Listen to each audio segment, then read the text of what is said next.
Indian authorities in illegally occupied Jammu and Kashmir have released more photographs of local youth, labeling them as suspected militants, and displayed the images at a prominent location across Kathua district. According to Kashmir Media Service, the poster campaign seeks to coerce residents into reporting their own people and families to the army police, CRPF and BSF under the pretext of security. A helpline number has also been prominently displayed, promising anonymous to informers while instilling fear and mistrust among civilians.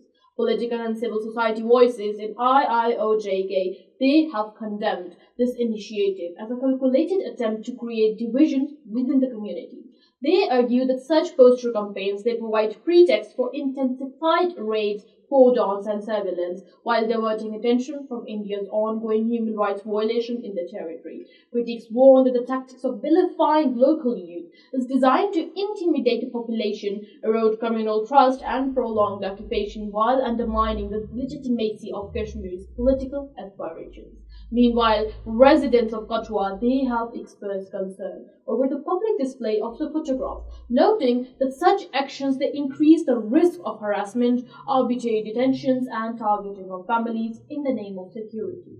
Analyst says that the poster campaign, combined with constant surveillance and military presence, further entrenches fear among ordinary civilians who already live under severe restrictions and daily crackdowns.